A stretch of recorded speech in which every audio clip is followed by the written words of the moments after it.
యుద్ధం మొదలైంది. ఇప్పటికే ఇరాన్, ఇజ్రాయెల్ మధ్య రగులుతున్న కార్చిచ్చులో అమెరికా చేసిన దాడులు మరింత ఆజ్యం పోశాయి. దీంతో మిడిల్ ఈస్ట్లో డేంజర్ బెల్స్ మోగుతున్నాయి. ఇప్పుడు అమెరికా, ఇజ్రాయెల్, ఇరాన్ ఎవ్వరూ తగ్గేదేలే అని స్టేట్మెంట్స్ ఇస్తున్నారు. దీంతో ఎప్పుడేం జరుగుతుందో తెలియని పరిస్థితి. ఇంతకీ అమెరికా చేసిన దాడులు యుద్ధం అంతానికా, ఆరంభానికా? ఇరాన్, ఇజ్రాయెల్ మధ్య జరుగుతున్న యుద్ధంలో అమెరికా ఎంట్రీ ఇచ్చింది. ఇజ్రాయెల్కు మద్దతుగా ఇరాన్ న్యూక్లియర్ సెంటర్లపై దాడులు చేసింది. అమెరికా ఇలాంటి సాహసం చేస్తుందని ఎవ్వరూ ఊహించలేదు. అమెరికా చేసిన ఈ సర్ప్రైజ్ అటాక్తో ఇరాన్కే కాదు, ప్రపంచ దేశాలకు షాక్ ఇచ్చారు అమెరికా అధ్యక్షుడు Donald Trump. Fordo, Natanz, and Esfahan. Everybody heard those names for years as they built this horribly destructive enterprise.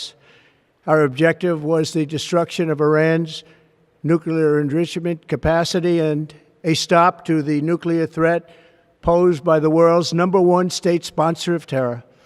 Tonight I can report to the world that the strikes were a spectacular military success. Iran's key nuclear enrichment facilities have been completely and totally obliterated. Iran, the bully of the Middle East, must now make peace. If they do not, future attacks will be far greater and a lot easier. Fordow, Natanz, Isfahan ఇరాన్లోని అత్యంత ముఖ్యమైన అణు స్థావరాలు. వీటిపైనే దాడులు చేసింది America. వీటి కోసం B-2 stealth బాంబర్లను వాడింది. గ్వామ్ ద్వీపం నుంచి వచ్చి ఈ బాంబర్లు దాడులు చేసినట్టు తెలుస్తోంది. అంతేకాదు ఈ దాడుల్లో అమెరికన్ సబ్మెరైన్లు కూడా ఉపయోగించినట్టు సమాచారం. 30 తోమహక్ క్షిపణుల్ని ఈ సబ్మెరైన్ల నుంచి ప్రయోగించినట్టు తెలుస్తోంది. నిజానికి ఏ అణుకేంద్రం ఎక్కడుంది, అందులో ఏం జరుగుతోంది అనే విషయాన్ని ఇజ్రాయెల్ ఇంటెలిజెన్స్ కు తెలుసు. కానీ వాటిపై దాడి చేసే సత్తా ఇజ్రాయెల్ వద్ద లేదు. ఎందుకంటే ఇవి భూమికి చాలా లోపల నిర్మించారు. వాటిని ఛేదించగల బంకర్ బస్టర్ బాంబులు ఇజ్రాయెల్ వద్ద లేవు. అందుకే అమెరికా దాడులు చేయాలని కోరుతూ వచ్చింది ఇజ్రాయెల్. ఇప్పుడు ఆ మాటను నిజం చేసింది అమెరికా. GBU-57 ఇవే ఇప్పుడు అమెరికా ఉపయోగించిన బాంబులు. ఒక్కోటి 13,000 నుంచి 15,000 కిలోల బరువు. 20 అడుగుల పొడుగుండే ఈ బాంబుల్ని శత్రు దేశాల రాడార్లకు చిక్కకుండా తరలించాలంటే B-2 స్టెల్త్ విమానాలకు మాత్రమే సాధ్యం. ఈ బాంబులు కొండలనైనా చీల్చుకుంటూ 61 మీటర్ల వరకు చొచ్చుకుపోయి అక్కడ పేలతాయి. 13 టన్నులకు పైగా బరువుండే ఈ బాంబులో కేవలం 2 టన్నుల పేలుడు పదార్థాలే ఉంటాయి. మిగతాది మొత్తం కేసింగే.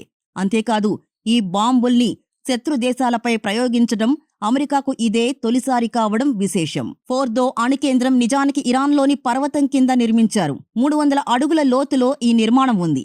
అక్కడ్నుంచి ఇంకెంత లోతులో యురేనియాన్ని శుద్ధి చేసే సెంట్రిఫ్యూజ్ల హాల్ ఉందో ప్రపంచానికి తెలీదు.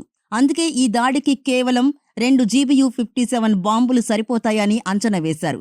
కానీ ఏకంగా 6 బాంబుల్ని ప్రయోగించినట్టు తెలుస్తోంది.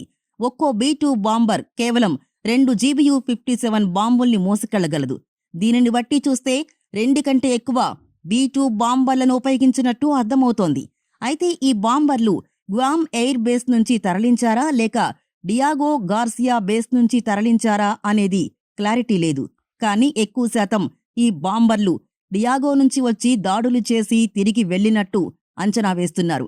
ఏ బేస్ నుంచి ఈ బాంబర్లు బయలుదేరినా కొన్ని వేల కిలోమీటర్లు ప్రయాణం చేయాల్సుంటుంది. ఈ మధ్యలో అనేక దేశాలున్నాయి. కానీ ఏ దేశ డిఫెన్స్ వ్యవస్థ కూడా వీటిని గమనించలేకపోయాయి. దాదాపుగా 18 గంటల పాటు ఈ బాంబర్లు నాన్ స్టాప్గా ప్రయాణించినట్టు తెలుస్తోంది. తాము చేసిన దాడులు సక్సెస్ అయ్యాయి. ఇప్పుడు ఇరాన్ వార్కు ఎండ్ కార్డ్ వేయాల్సిందే అంటున్నారు ట్రంప్. తాము ఇరాన్ అణు సామర్థ్యాన్ని అంతం చేయాలనుకున్నాం, చేశామన్నారు. ఇక మిడిల్ ఈస్టులో శాంతి నెలకొల్పాల్సిన బాధ్యత టెహ్రాన్దే అంటున్నారు ట్రంప్. తమ లిస్టులో చాలా టార్గెట్లున్నాయని, కేవలం కొన్నింటిపైనే దాడులు చేశామన్నారు.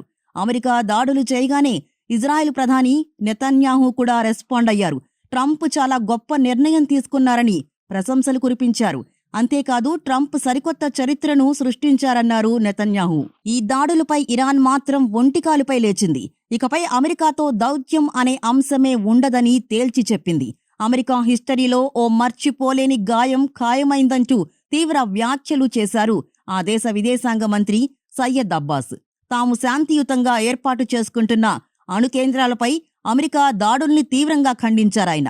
The U.S. act of aggression against Iran's peaceful nuclear facilities constitutes not only a flagrant breach of the UN Charter, especially the prohibition of the use of force under Article 2, Paragraph 4, and the obligation to respect the state's territorial integrity and sovereignty, but also a violation of UN Security Council Resolution 2231.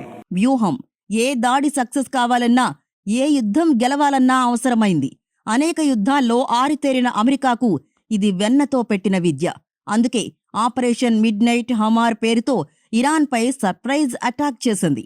అయితే ఈ surprise ఇచ్చేందుకు 125 యుద్ధ విమానాలను, 12కు పైగా bunker buster బాంబులు, 2 డజన్లకు పైగా తోమహక్ మిసైల్స్ను ఉపయోగించి just 25 నిమిషాల్లో ఈ ఆపరేషన్ని పూర్తి చేసింది యుఎస్ ఆర్మీ.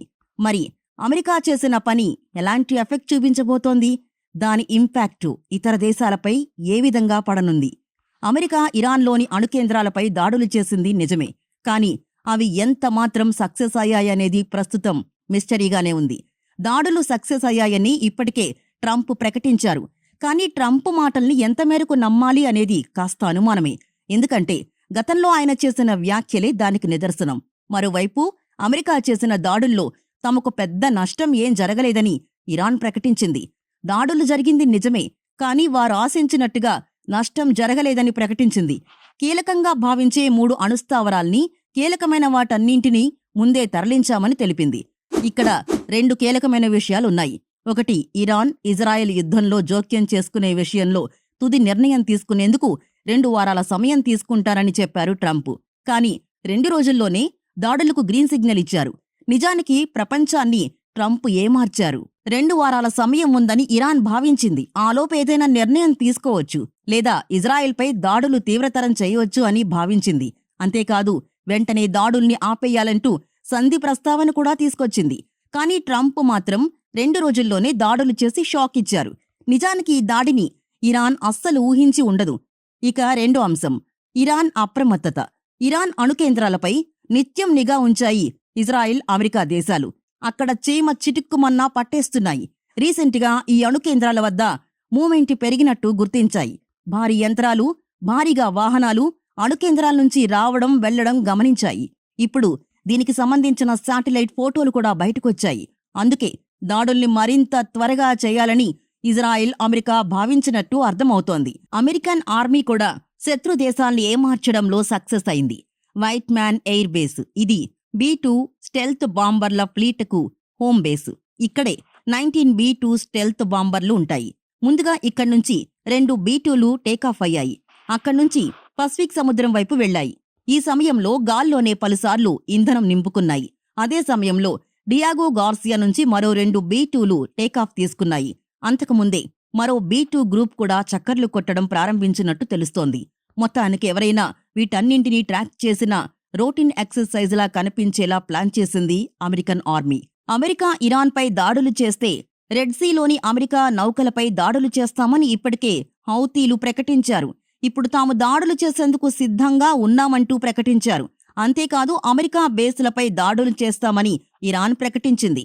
మరోవైపు అమెరికా దాడుల తర్వాత అంతర్జాతీయంగా పరిణామాలు వేగంగా మారుతున్నాయి.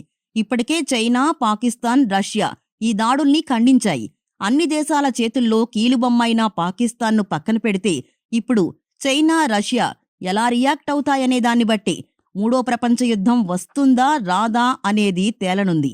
ఇప్పటికే ఉక్రెయిన్ పక్కలో బల్లెంలా ఉండడంతో పాటు ఇజ్రాయిల్లో దాదాపు 20 లక్షల మంది రష్యన్లున్నారు. ఇజ్రాయెల్ దాదాపుగా రష్యన్ మాట్లాడే దేశం అంటూ ఏకంగా పుతిన్ స్టేట్మెంట్ ఇచ్చారు. దీనిని బట్టి యుద్ధానికి రష్యా దూరంగా ఉండే అవకాశమే కనిపిస్తోంది. అయితే ఏ దేశమైనా ఇరాన్కు న్యూక్లియర్ వార్ హెడ్లను తరలించేందుకు సిద్ధంగా ఉన్నాయంటూ రష్యా మాజీ అధ్యక్షుడు దిమిత్రీ మెద్వెదేవ్ సంచలన వ్యాఖ్యలు చేశారు. అంతేకాదు, అమెరికా చేసిన దాడుల్లో ఇరాన్ న్యూక్లియర్ ప్రోగ్రాంకు ఎలాంటి నష్టం చేకూరలేదన్నారు ఆయన. ఇక చైనా సంగతి తెలిసిందే. తనకు కనీసం పైసా అయినా లాభం లేకపోతే ఏ పని చేయదు. అలాంటిది ఏకంగా అమెరికా ఇజ్రాయెల్కు వ్యతిరేకంగా యుద్ధంలో కలిసి అడుగులు వేసే అవకాశమే లేదు. నిజానికి ఇరాన్లో చైనాకు చెందిన అనేక రీసెర్చ్ సెంటర్లు ఉన్నాయి. వాటి జోలికి రానంత వరకు చైనా అసలు జోక్యం చేసుకునే అవకాశమే లేదు. ఇక అరబ్ దేశాలన్నీ ఇప్పటి వరకు అమెరికాకే మద్దతుగా నిలుస్తున్నాయి. ఒకవేళ అమెరికాకు వ్యతిరేకంగా ఏవైనా అడుగులు వేస్తే మాత్రం వాటి మధ్య కొరివి రాజేయడం అమెరికాకు పెద్ద పని కాదు. ప్రస్తుత పరిస్థితులు చూస్తుంటే మూడో ప్రపంచ యుద్ధ భయాలైతే లేవు. అలాగని ఇరాన్ ఒంటరిది అని చెప్పడానికి లేదు. ఎందుకంటే హర్మూజ్ జలసంధి అనేది అనేక ఏషియన్ దేశాలకు అవసరం. సో ఇరాన్కు మద్దతు లభిస్తుంది. కానీ అది మాటల వరకే. ప్రస్తుతం యుద్ధం విషయంలో మాత్రం ఇరాన్ ఒంటరే అనడంలో ఎలాంటి సందేహం లేదు.